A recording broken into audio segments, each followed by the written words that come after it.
So, welcome to this Ballarat Heritage Festival event presented at the Eureka Centre. And our panel today is entitled, Who Owns Eureka? The Contested Nature of Eureka and its Symbolism.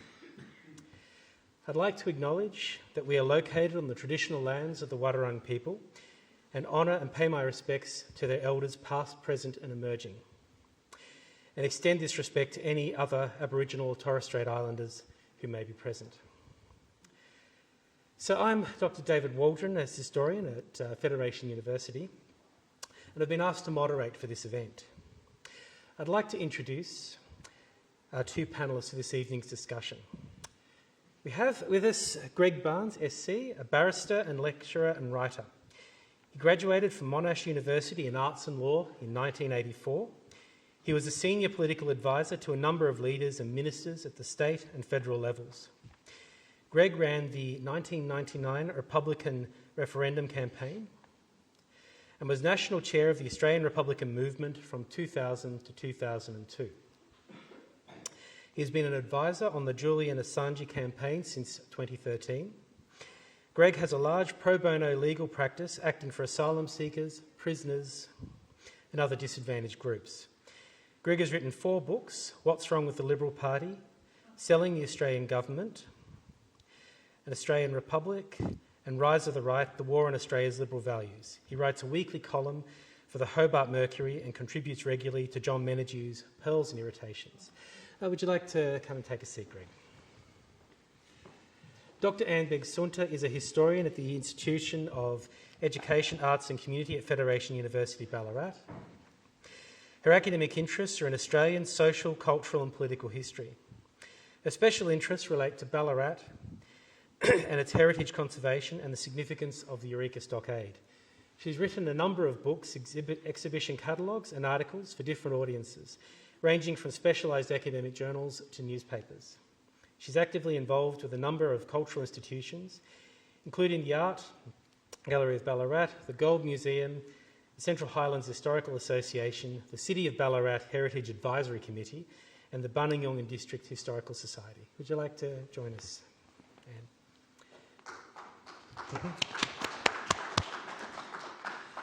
So, to introduce the topic, every nation, of course, has its foundation legends. From the US War of Independence, the French Revolution, the English Civil War, the Mexican Revolutionary War, Gandhi's Satyagraha protests in India against British colonial rule, and many others. In Australia, alongside the ubiquity of Ned Kelly, perhaps the most famous is that of the Eureka Rebellion, which occurred perhaps not far from where we sit today. So, to begin with today, and as a historian with a strong background of research in Ballarat's local history, could you perhaps give us a bit of background on the origin of the flag and the context in which it was created? Yes, certainly. The flag was first flown in Ballarat in November 1854 at a series of protest meetings that were convened by the Ballarat Reform League. The League was strongly influenced by British Chartist ideas about political reform. The purpose of the meetings was to ratify the charter of the League, which called on the Victorian government to give democratic parliamentary representation to the people of the goldfields. At a further meeting, diggers were called by Peter Lalor to swear an oath under the flag to stand truly, and here we have the famous Dudier watercolour from the Ballarat Gallery, to stand truly by each other and fight to defend our rights and liberties. In 1854, political power in Victoria was in the hands of the British-appointed governor, a representative of the undemocratic British government of the day. One of the great gains of the Ballarat Reform League and the stand taken at the Eureka Stockade on the 3rd of December 1854 was to win parliamentary representation in a new democratic form of government for Victoria. The diggers gained the right to vote, the right to stand for Parliament, and the right of all adult males to be represented in electorates in the Parliament. Parliamentary representation offered the possibility of making laws to improve the working conditions of the working men and women of Victoria. The majority of those who saluted the flag were working miners who sought a better and fairer system of administering their workplace. Hence, the developing trade union movement quickly adopted the symbolism of the flag as a symbol of workers' solidarity in their fight for better working conditions. So thanks, Anne. The question I'd like to put to you both then, it's a very big question, perhaps might dominate tonight's discussion. Do you think the people who created the flag and swore under the Southern Cross, as we see here, of course, in this painting, would recognise what the flag has come to mean today for different people, organisations and political movements across the spectrum from left and right? Well, I'm happy to go first if you like. Okay, look, I think they would to some extent, and maybe not to others. I mean, you know, the flag, of course, has been commandeered to some extent by groups for their own purposes, particularly. I mean, we have seen it on the extreme right. We've seen it used certainly in the construction industry unions, but previously the BLF and now the CFMEU. But I think that there are also many of us who see the flag as being, in some ways, partly a more appropriate symbol of Australia than the Union Jack, although not representing the most important part of a flag, which ought to be the Indigenous part of the flag. So I think there would be some recognition of it, because it still is in some ways a symbol of protest, and that's an important symbol in any nation.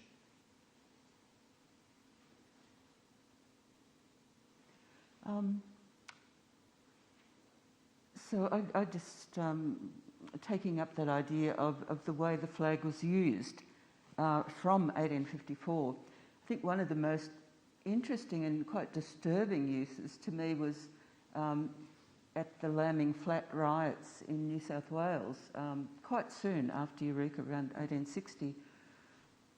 Again, a representation of the Southern Cross was flown by working miners, but on that occasion, of course, it was a protest against Chinese people working on the diggings.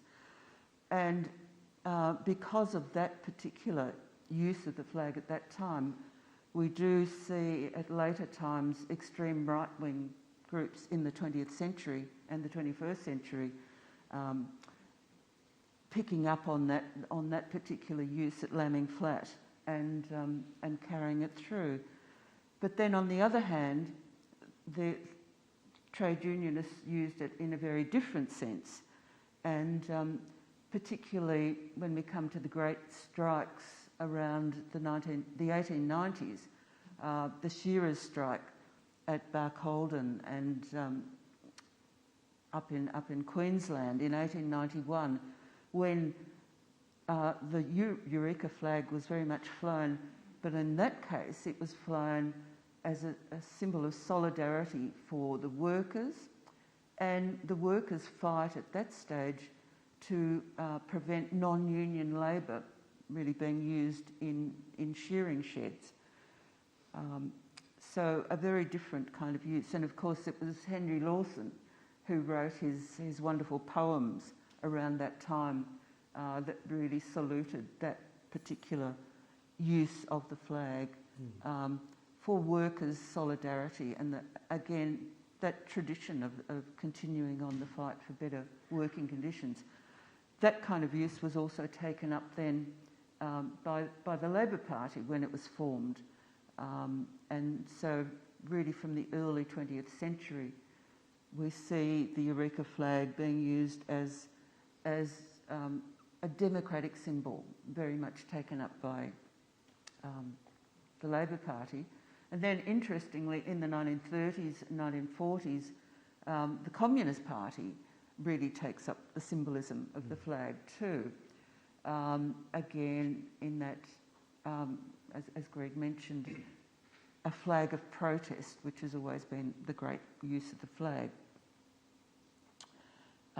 So yes, we've had all these sort of different uses at different times, and it actually reminds me of a little saying I came across. However, the thing about flags is that their meaning is made by those who wave them, rather than simply by those who create them. Good line, I thought. Absolutely. I was interested, Greg, if you could talk a little bit about how the use of the flag itself was factored into, current disputes regarding its use on building sites and other locations. Well, it has been a symbol used on building sites by the CFMEU now for many, many years, and prior to that, the Builders Labourers Federation, to an extent where Conservative governments have sought to curtail its use.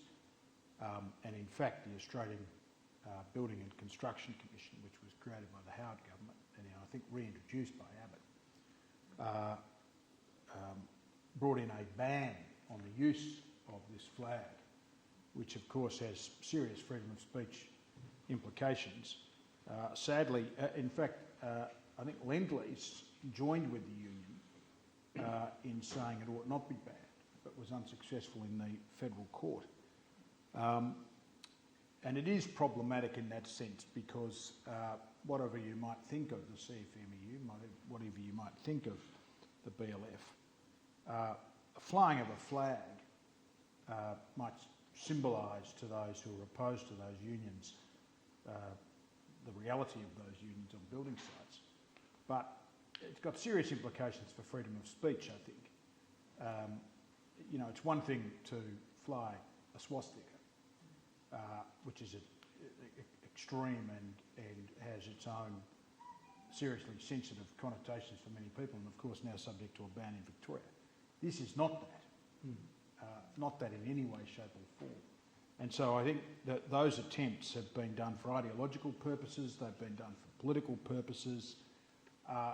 They certainly haven't been done with a view of any rational policy base. And in fact, the loathing of the Howard government of the Eureka flag in 2004, when it was flown around each of the eight state and territory parliaments, he refused to have it flown at Parliament House in Canberra. It's a bit like compulsory super. The Conservatives hate it, So but it's also, ironically, the very same people who've sought to ban it on building sites. There was no such ban at anti-vax rallies or white supremacy rallies. So that shows you the hypocrisy of the position about freedom of speech. Yeah. So given the way the flag then, I guess to both of you, has been appropriated by both hard left and hard right sides of politics, what sort of risks does this pose for legislators today? Well, I might have a crack at that because that falls within the area of law. The difficulty if symbols become extremely divisive and seen as symbols of division and are used by groups on both sides that are extreme, the risk is that they then start to form part of what we call hate speech. And most parliaments in Australia now have legislated some form of ban on what they call hate speech, which is speech which is designed to ensure that there is antagonism, that it's offensive, etc., and that it incites people to do things. And I think the risk, I don't think anyone would seriously contemplate doing that with the Eureka flag, except we have seen it on building sites. So the risk is if a political symbol like that flag, a cultural symbol, becomes the exclusive province of a particular group in society which is seen to be highly antagonistic and peddling hate speech, then it becomes part of that symbolism of hate speech and therefore becomes unlawful. I think that this is really interesting that from the 1990s there's been attempts to have the Eureka flag made an official flag under the Australian Flags Act. This was first pursued by a Liberal MHR for Ballarat, Michael Ronaldson, in 1997, when he approached Prime Minister Howard to see whether it was possible to have the Eureka flag listed under the Flags Act to prevent its misuse by extreme groups from the right or left. And at that time, the reply was, well, and this is very interesting, to go into the Flags Act and look at how it works. The Flags Act basically promulgates the blue ensign as the national flag, but it allows for other flags to be included under the Act at the discretion of the Governor-General. The only other flag originally was the red ensign, which is the flag of the Australian Navy. But then, of course, we saw in 1995, under the Keating government, the Aboriginal flag was included under the Flags Act. Around that time, Catherine King, our Labor member for Ballarat, made another attempt to have the flag officially listed under the Flags Act to prevent its kind of use or misuse by extremist groups, but also so that it could fly over the federal parliament on the anniversary of Eureka, and particularly for the 150th anniversary, which was coming up in 2004. Sadly, Catherine's bill failed, and there was another attempt by an ALP senator in the Senate to try another bill along the same lines. But the argument, I guess, well, certainly we know that Mr. Howard, the Prime Minister, was very much opposed to the Eureka flag because of its, what he saw, appropriation by the Builders Labourers Union and the CFMEU. But also saying that the argument was that the Eureka flag is a historical flag rather than a flag that has some current representation today. So the Aboriginal flag, the Torres Strait Islander flag, and there's a few other flags are included under the Act, but they are in current use. That's the argument. And of course, another interesting thing about the Flags Act is that it doesn't prevent the misuse of flags, that anybody is entitled to use the Australian flag, the symbolism of the Australian flag. So it really doesn't provide that kind of protection from misuse. Interesting to think whether the ALP might, if the ALP obtains government tomorrow, might consider again this issue of the official recognition of the Eureka flag. But it's certainly been a long battle, and it is interesting that both our Liberal representative from Ballarat and our Labor representative have been involved in trying to have it recognised.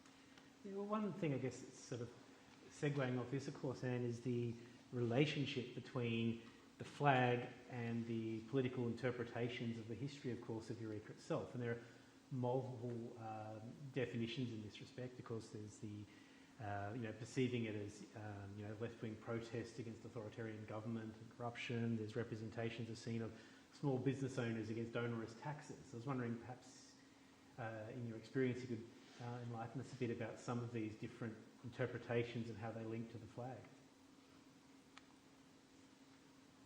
Yeah, that is an interesting one. That the argument that the diggers in 1854 were basically small capitalists. They were free agents, and hence from that argument one can find someone like Prime Minister Menzies in the 1940s actually sort of supporting the flag as a symbol of the rights of small capitalists, freedom to work, freedom in the workplace. So again, it is amazing this myriad of different kind of uses, different values that are placed on the flag. I'm thinking in the papers, of course, a lot that we see at the time, right up to when they built that monument outside there, was the Irish English and linking it to independent struggles in Ireland. And of course, that's something that's been, for the most part, seemingly lost in that story as well. Yes, well, of course, that symbol of independence and nationality is a very strong one. And of course, Greg, having been involved with the Republican movement, would have been very much involved with that. But I know it was particularly around 1975 when the Whitlam government was sacked by the Governor-General. Again, there was a sudden appearance of Eureka flags in Canberra at that moment, protesting against the interference of the British government in the guise of the Governor-General and the Queen against Australia determining its own future. So that Republican use became a very strong symbol at that time. And also it was used as a symbol too of protest against American imperialism against Australia. We saw the flag being flown at the bases up in the Northern Territory and Western Australia, the American bases, protesting against sort of the American influence on Australian government. So that's been a very strong thing. And I think on the Republican, pick up the Republican movement. I mean, certainly, I was, during the campaign and when I was chair of the Australian Republican movement, I haven't been involved actively now for a long time, but there was many attempts to try and link the flag issue more broadly with a republic, and certainly Paul Keating had done that. I mean, Keating had talked about the symbolism of a new flag, and that new flag debate did, of course, get people talking about the importance of the Eureka flag and what it said about the values of Australia, and just picking up this sort of anti-imperialist sentiment that the flag has come to represent.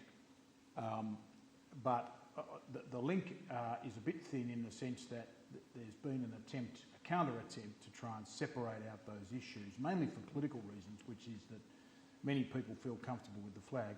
The majority of Australians now feel less comfortable about a British monarch as head of state.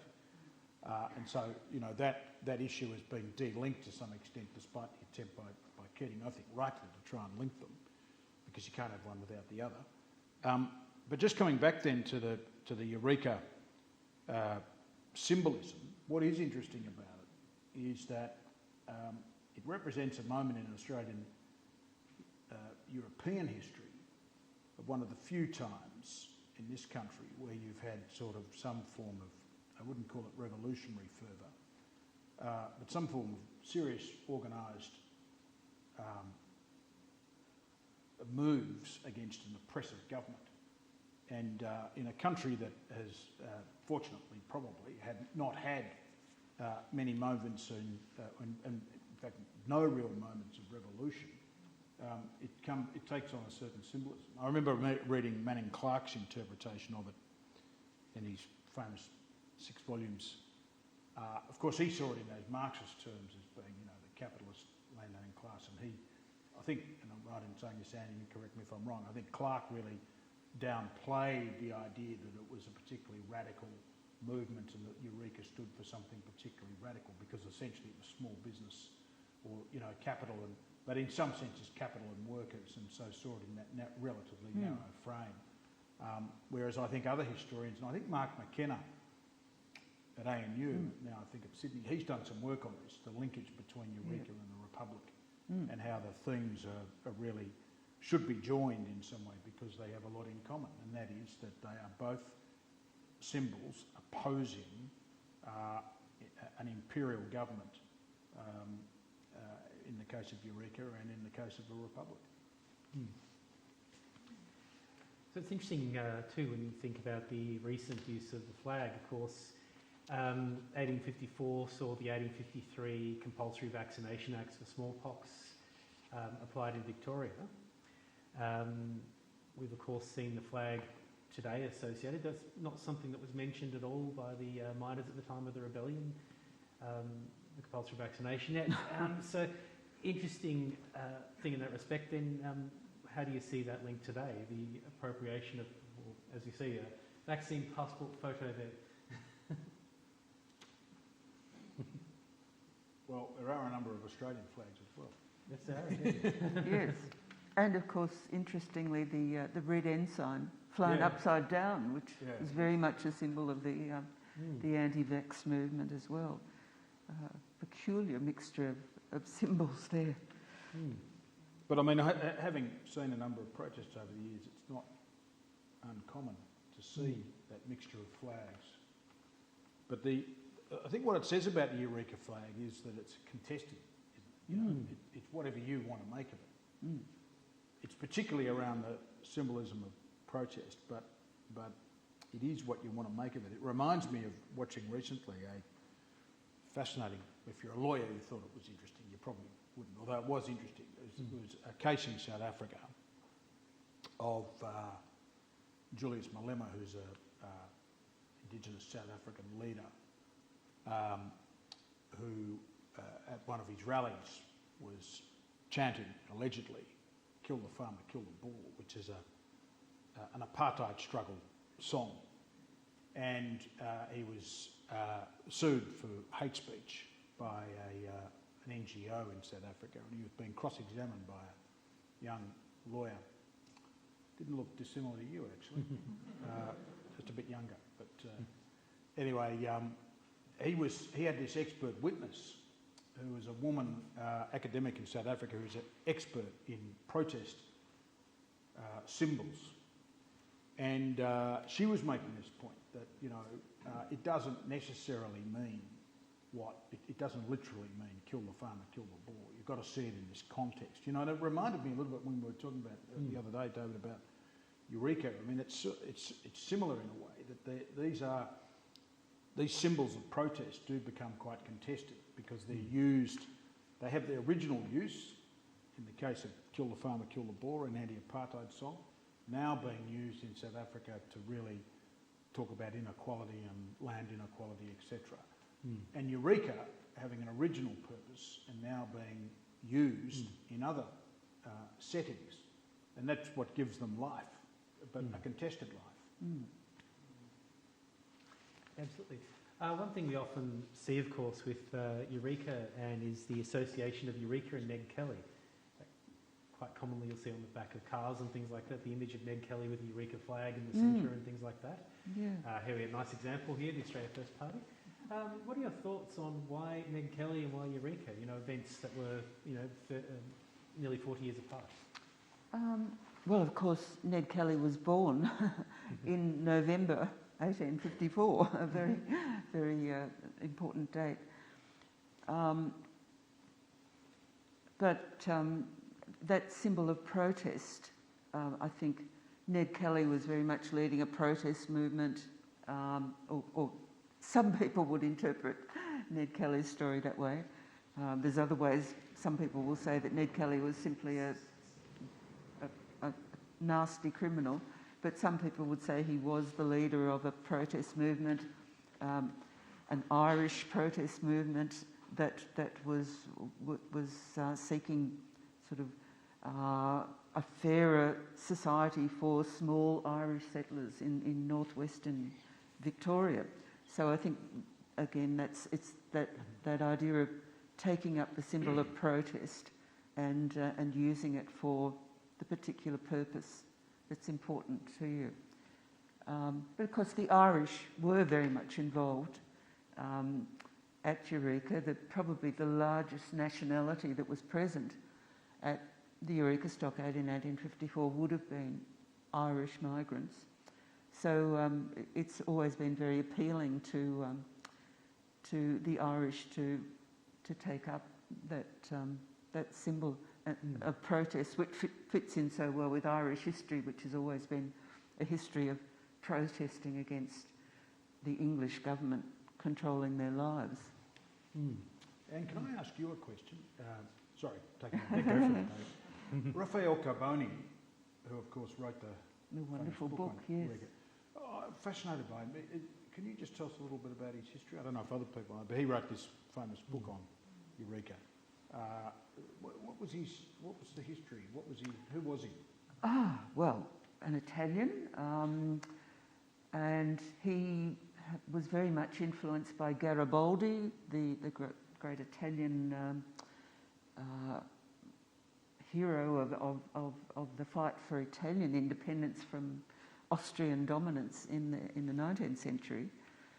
He was a poet, dramatist, language teacher, and when he arrived at Ballarat, he was the great sort of communicator on the goldfields, because he spoke so many European languages, and he was the great person for bringing all the different particularly European nationalities together on the goldfields.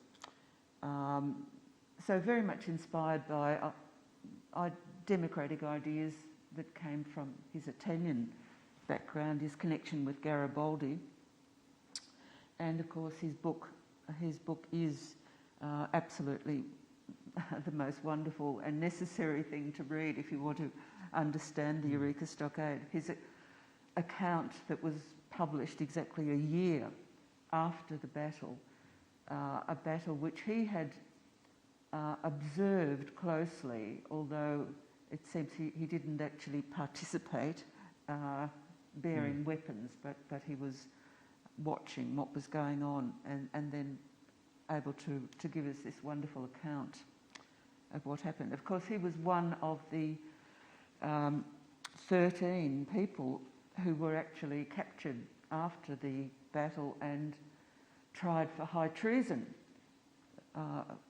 for levying war against Her Majesty Queen Victoria.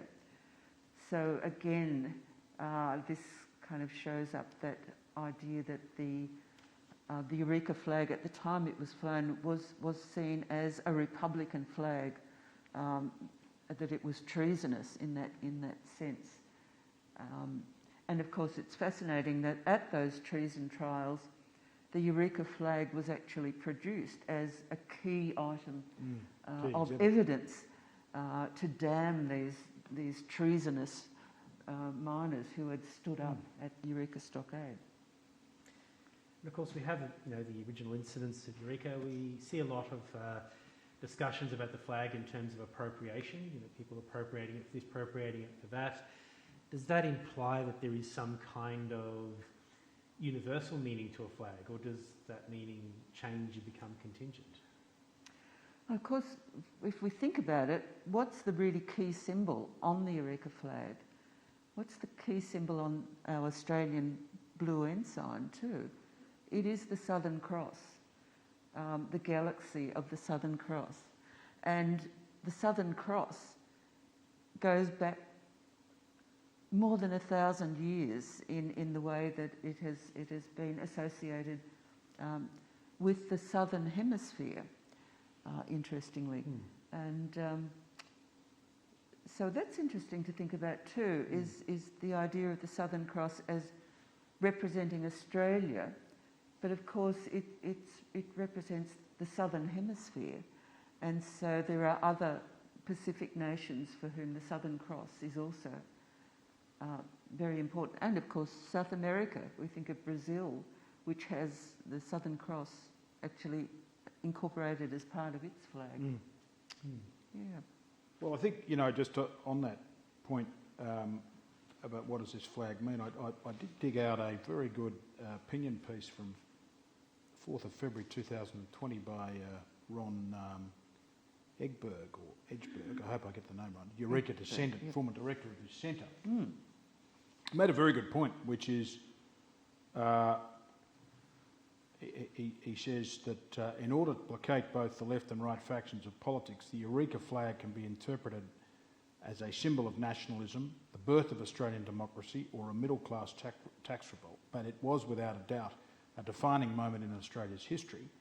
Then he goes on to say it's also a symbol of free speech, basic rights, and a protest against unfair laws and regulations, as well as a symbol of democracy and defiance. And I think that's quite a good summation of the position. But just to pick up one of the aspects of that, I mean, one of the reasons for the Eureka flag being important in Australian legal history, or the Eureka Rebellion, was because it was opposition to capricious lawmaking, you know, where there was essentially law by fiat, that the governor, imperial governor, and the colonial secretary could simply, in London, could simply impose legislation, regulation on workers, including, of course, a form of taxation in the miners, in the levy. And it was out of that, as Anne said, that came the beginnings of Victorian European democracy. In other words, lawmaking by a legislature with some form of accountability and some form of voice of the people, albeit a very limited franchise to begin with. But it does have that important symbolism, and sadly forgotten often, as we still find in Australia the way in which governments, particularly in the context of the War on Terror, which I won't go into here, but we've seen governments now give enormous discretionary powers to ministers and to public servants to make decisions which impinge on people's interests without running the gamut of the Parliament through legislation. They do it via regulation. And that, in fact, is one of the very issues, in fact, the central issue in why Eureka emerged. And it shows that, you know, that lesson that we don't learn the lessons of history because we're doing exactly the same thing. Excellent. So I guess moving to wrap up before we take some audience questions, key question I'd like to put to both of you, given the journey that this flag has had, the multitude of representations and the way the flag has been applied, to what extent do you think the creators of the flag would see themselves reflected in that story? I'll have a go at that one first. I really like, and glad you mentioned Raffaello Carboni, Greg, because just quoting from his book in 1855, he made a wonderful statement, and he said that the Eureka flag gathered together citizens, and I begin the quote, irrespective of nationality, religion or colour, to salute the Southern Cross as the refuge of all the oppressed from all countries of the world. Many nationalities were embraced by the flag of the Southern Cross in 1854, and the rhetoric of the diggers' protest movement was a language of inclusive democracy. Now, it's interesting that the definitions of racial equality, the brotherhood of man, and citizenship have continually changed throughout history. And there have been many changes in popularly held values since 1854, when multiculturalism became the official policy of the Australian government in 1972. The flag was reborn as a symbol of multiculturalism. And interestingly, it has also acquired new meaning in recent years as a symbol of feminist activism, given the role of women at Eureka and their role in making the flag. Now, between what people thought of it then and now, then the Ballarat Times in 1854 called the flag the Australian flag. the members of the Ballarat Reform League saw it as a symbol of independence from oppressive rule, for democratic government and the quest for a fairer society. I think those values are still paramount to us today, and so the symbolism of the flag, that's the symbolism I find in the flag today. Yeah, and I mean, I'd agree with Anne, and I just think it had that symbolism then. It was such a great pity that it wasn't adopted. I mean, the Southern Cross was, but that the Eureka symbol wasn't adopted as a national flag because, you know, one of the difficulties with the Australian flag we've had now for many, many years is that, in a sense, it represents a point in time, that is that the apron strings firmly tied from London to us, whereas Eureka was an opportunity because of, and that's why I mentioned Carboni, because of the fact that it was a multicultural event, to move away from those sort of rather cosseted and oppressive conditions that we had. So if you look at, you know, from the 1850s onwards, we saw a sort of decline in the spirit that was created at Eureka was effectively crushed in policies, you know, sort of racist policies of the 1890s, for example, the way in which Indigenous people were not recognised by the Australian Constitution, the Australian flag. But the spirit of Eureka, which Anne has just eloquently put, lives on. And there's a reason that it's still used today, albeit sometimes for purposes that some of us may not agree with, and that is because it still has resonance. In fact, you know, in some ways, a lot more resonance than the Australian flag. Thank you. I'd like to thank, of course, our speakers today for it's been great. It's been a pleasure. And I'd like to open things up for our audience for questions. Now, we'd like to get through as many people as possible, so please keep your questions brief. And please wait for Sarah to approach you with a microphone so our audience at home can hear you.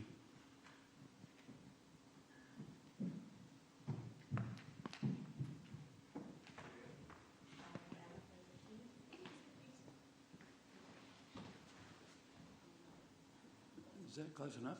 Yes. Yeah. Right, I have a question for the chairman.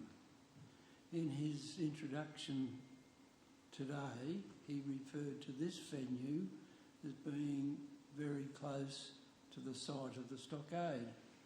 I wish to know whether the actual site of the stockade has now been factually determined. Well, I actually said possibly close, is what I said. And I said that for that reason because, of course, we have the story of bringing the miner up here to identify the site. So it's possibly close, but I'm aware of there's a number of different interpretations. I read a really nice one from Bendigo where they talked about you know, the wall of carts and things being alongside the Eureka lead and those sort of descriptions. But as I said, possibly for a reason. Anne might be better placed to answer that though. That's a very contested question still. But close to here is, I think we can all accept that.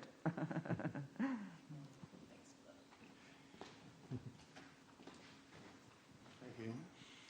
The question I'd like to ask is this, and to comment about it, is that the title was Who Owns Eureka? And you really concentrated on the Eureka flag, which you should, and it's been contested. But a number of times, and was said by both people, and you quoted Ron Egbert saying it was a symbol of the birth of democracy. Now, what underscores this beautiful, iconic symbol, the Eureka flag as described by Carboni, was the Ballarat Reform League Charter, and that is all about democracy. It represents what's come forward over the years, not just the Chartist movement, but all those insurrections and all those philosophers in the Age of Enlightenment. That was what that's how the Ballarat Reform League came out. And it not only is about demand, it's about democratic principles. So that's the first comment. The second comment is, I want your response, is that in America, the Declaration of Independence is revered. If you go to the archives and the museums in America, they have it exposed substantially with the Constitution, the Bill of Rights, and the Declaration of Independence. What do we have here? We don't have that recognition. So we're promoting the flag, and we should, because it's beautiful. But what is more powerful, which is recognised under the UNESCO heritage, is the Ballarat Reform League Charter. Now, in this day of the challenges to democracy, we're talking about here the birth of democracy. And I don't think a lot of people have actually read in detail and understand the detail of the Ballarat Reform League Charter. And it is fundamental to the very reasons why people were prepared to die here at Eureka for what they believed in. And that wasn't a flag, that was democracy. Did you have a question? Yeah, the question is, I want their response to that. Why haven't you discussed the Ballarat Reform League Charter with reference to No, it's a good point. I mean, it's a very good point. I have read it, but I don't have the knowledge that you've obviously got of it. And it is a good point. And it also points to a broader question, though, which is the fact that in the United States, the Declaration of Independence was aspirational. The Australian Constitution is a laboured document of compromise, legal compromise, and therefore unintelligible to most Australians. I mean, very few Australians know the Australian Constitution. Very few. Very few. In the United States, they know it. Even if you don't have an education, you understand the Bill of Rights. You understand your rights. So this country does lack a document which sets out those aspirations, and the nearest thing we've got to it is probably what you're talking about. So it's a very good question, very good point. And Philip, I did mention at the beginning the importance of the Charter and the Ballarat Reform League, and I think the flag and the Charter and the oath are the three really wonderful symbols that come out of the protest movement in Ballarat in 1854 that really live on and give continuing life and resonance to Eureka. And the Charter is displayed here at the Eureka Centre. Sarah is nodding her head vigorously. The Charter is recognised by UNESCO on its list of the most important documents in the world, and it's also on the Victorian Heritage Register. So it has got very important recognition. But I agree with you that the ideas that are set forth are so important that they should be more widely known. Mm.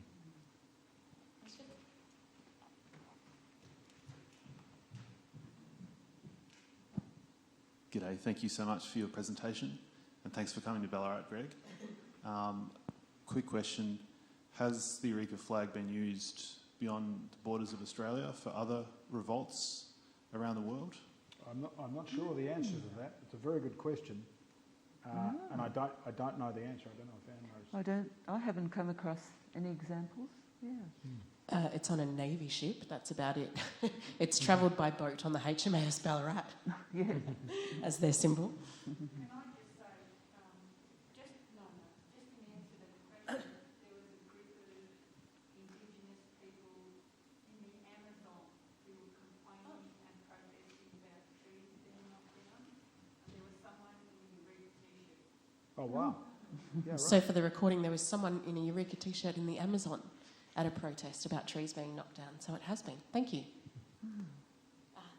I think the Australian cricket team would like to use it, because they sing that song, don't they, under the Southern Cross. Yes. So I think it might have been used, or a T-shirt might have been worn by an Australian cricketer or two. T-shirt with a white flag, Yeah, white star. yeah. It wasn't a cricket. No, I'm saying it, but what I'm saying is, I think I know where it might have been worn overseas. Good evening. You've talked tonight about the symbol being used on both sides of the political spectrum. Most recently, we've seen it in Ballarat in relation to recent events. And it seemed to be associated with, in this case in Ballarat, a reaction. I'm not from Ballarat, I'm from Queensland. Seemed to be a reaction from the Victorian left against the protests we saw in Ballarat. And one of the reasons that I saw a conflict there over the use of its symbolism was because beside it was flags there saying "Go Trump" in Australia, and I'm confused by that. So when I see a symbol being used, I see that there's various interpretations of the symbol, but also the interpretation of the symbol will be influenced by other symbols that are being used in the context of the symbol that is being, in this case, discussed. How much would you say that that impacts on the way people interpret symbols?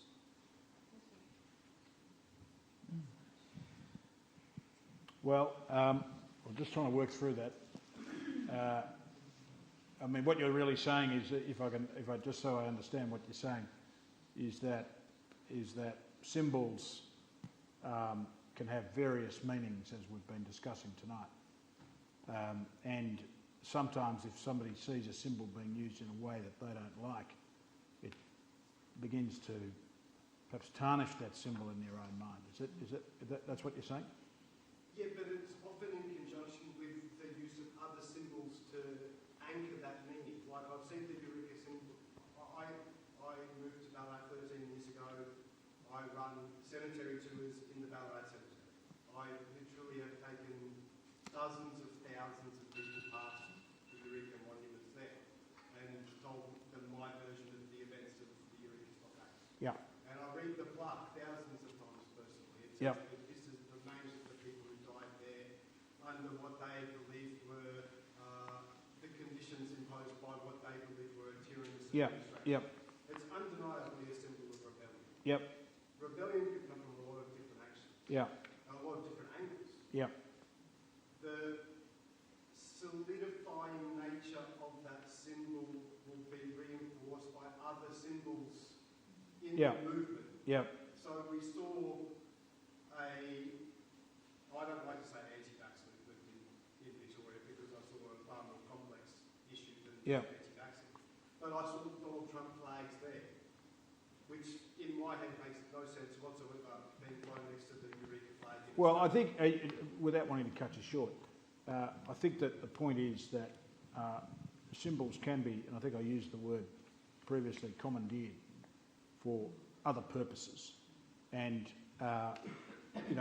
you often see symbols which are symbols like the Eureka flag, which stand for a set of values to many people and have their origins in a set of values, as we've been hearing tonight, used for purposes which are antithetical to those original purposes. And I think I was discussing the issue earlier tonight that, you sometimes see it in the context of hate speech, and that makes these symbols, that they become then quite controversial because we've allowed, and the freedom of speech in our society says that if I want to fly the Eureka flag and if I want to say that I'm opposed to immigration in Australia and I want Australians for Australia, then nothing can stop me from doing that. But of course, that then many people who support the values of what Eureka stood for and what it does stand for would find that extremely offensive. And so that's the contested nature of symbols, that once they become popular enough and once they become so entrenched in the psyche of a particular community, they're always going to be, I would say, misused. We might have time for one more. Thank you.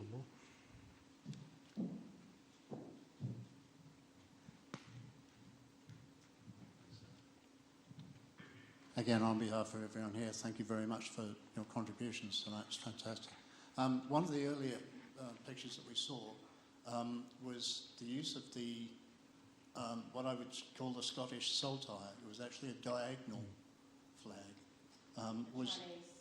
Yeah, for the No Chinese protest. Yeah. Was that predominantly because of a Scottish influence? The roll-up flag, the Chinese. I'll go for it. Oh, yes. The landing flag. Yeah, the landing flag. Yeah. I just find it interesting, we're all here about the flag, and yet travelling, I live in Ballarat, have for many years. Why are there many more Australian flags flying privately than what there are Eureka flags? If there's a half dozen in Ballarat, I haven't seen them. I've seen dozens and dozens and dozens of Australian flags, but no Eureka flags. Yeah, good Well, point. we do have the Eureka flag on the Town Hall Tower every day. Sorry? We do have it on the Town Hall Tower all the time. No, that's a good point. I mean, this is the home of the Eureka flag. You would Sounds like you think could do a survey. you would think that it would be flowing here. Yeah. It is. There's about 20. People in Australia, how many people here have got one flying? No, I've got one flying at my place. I must get one. Yeah. No. Well, there's a lot of apathy about, you're talking my language now because I ran the Republic campaign. Tell me about apathy for change. Anyway, we won't go there. All right. Yes, the salty yes. the Scottish flag on the loading plaque.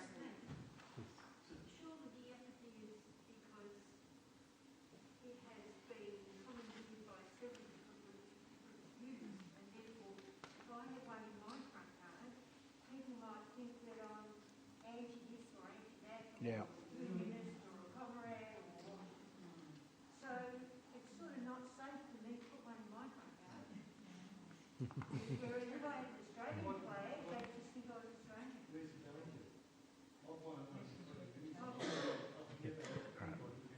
So I think the question is, we've got to get back to that question you were going to ask. that's the salty. Yeah, the Scottish, I haven't thought about the Scottish connection. That's something we can have a look up sometime. Yeah. All right, so I think at this point it concludes our events for this evening. Of course, today's topic of discussion, who owns Eureka? The contested nature of Eureka and its symbolism at the Ballarat Heritage Festival at the Eureka Centre, of course. Wonderful place we're located here today. I'd like to thank our two panellists, Dr. Anne Beggs-Sunter and Greg Barnes, SC. We perhaps give them a clap.